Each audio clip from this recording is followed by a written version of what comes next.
Picture a touchline at an under-10s football match. There is a parent there, barking instructions to their child, shouting at the referee, voice raised over a decision in a game that will be completely forgotten by Monday morning. You have seen this parent. Almost every one of us has. In football, in golf, in cricket, in tennis. Wherever young people play sport, this parent seems to find their way to the edge of the field. And here is something worth sitting with for a moment. What is that child feeling right now? Not what the parent intends them to feel. What are they actually feeling, standing there on that pitch, acutely aware of every sound coming from the touchline? Embarrassment, anxiety, a quiet wish for it all to stop. And underneath those feelings, something deeper and more lasting being absorbed without a single word being directed at them. That parent almost certainly loves their child deeply. They are not trying to cause harm. They are just completely lost in their own emotional state, their own frustration, their own desperate investment in the outcome. And in that state, they have temporarily lost sight of something essential.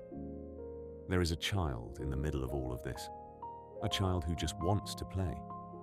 And interestingly, the most intense versions of this parent are very often those who never played sport themselves at any serious level, without the lived experience of failure and recovery, of bad games and good ones, of how little any single result actually matters in the long run. The outcome on the pitch can feel far more significant than it really is. The child quietly becomes the vehicle for something the parent never had. And that is an invisible and enormous weight for a young person to carry. Across my career, I have watched two very different kinds of sporting parent. And the difference between them has nothing to do with how much they love their child. Both love their children enormously. The difference is in where that love is coming from. The first parent cannot bear to see their child disappointed, and they think mistakes are to be avoided at all cost. The sight of their child upset or struggling is genuinely unbearable to them. And so, with the purest of intentions, they try to prevent it. They instruct from the touchline. They tell the child what they're doing wrong before the mistake has even been made.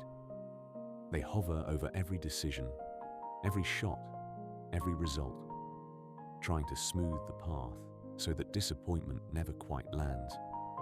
And in doing so, loving their child deeply every step of the way, they accidentally take something away from them. Because what they are really communicating, underneath all the instructions and the anxiety and the desperate wish for things to go well, is this: you cannot handle this. You need me to prevent the difficult things. Failure is something to be avoided rather than moved through. And the child absorbs that, innocently, completely, and begins to play, not to express themselves, but to protect, to manage, to avoid the feeling that something has gone wrong. The natural freedom of a child at play quietly disappears. The second parent understands something that changes everything. Their job is not to protect the child from disappointment. Their job is to guide the child through it. There is a world of difference between those two things. Instructing to prevent mistakes keeps the child dependent and afraid. Guiding through difficulty builds something that no coaching session can ever replicate. A quiet inner confidence that comes from discovering, again and again, that they came through it, that the bad game didn't break anything, that they are still whole on the other side.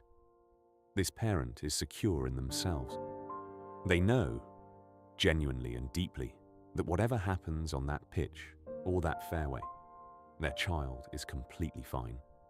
Win or lose, good game or bad, the child's wholeness was never at risk.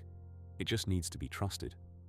And that security passes to the child like a quiet current.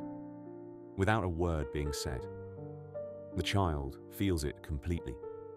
And from that foundation, that unconditional and unshakable safety, they are free to do something extraordinary.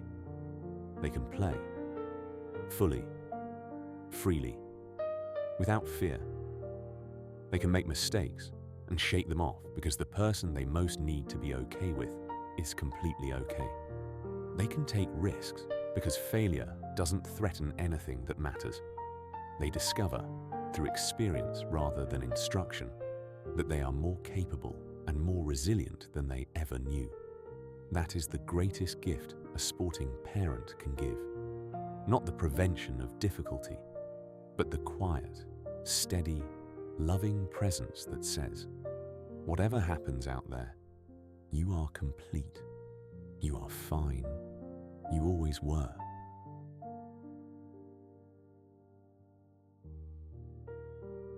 This episode isn't really about sport. Sport is just the doorway, because what a child learns on the pitch or the fairway about failure, about worth, about whether they are enough regardless of the result, they carry into everything, into school, into relationships, into the way they approach challenges for the rest of their life. The child who learned that failure is safe, whose parent communicated through everything they did that the result never changed anything between them, grows up with something rare and genuinely precious, an internal foundation that doesn't depend on performance, a quiet confidence that isn't threatened by a bad game or a difficult day. The child who learned that failure is dangerous, that results carry meaning, that the adults around them become upset or angry when things go wrong, carries that learning long after the final whistle of any particular game. If you are a parent of a young sportsperson, or a coach, or a grandparent, or anyone who stands on a touchline, I want to leave you with one question worth sitting with honestly. When your child has a bad game, when they miss the putt, or make the mistake, or lose the match, what do they feel from you in that moment? Not what you intend them to feel. What do they actually feel? Because they feel everything. Children always do. And the parent who can honestly answer that question, who can look at it clearly and without judgment, has already taken the most important step towards giving their child the freedom to play, to fail, to grow, and to discover what they are genuinely capable of. The greatest gift isn't the coaching or the equipment or the time on the practice ground. It's the feeling that whatever happens out there, they are completely fine in here. Give them that and watch what they become.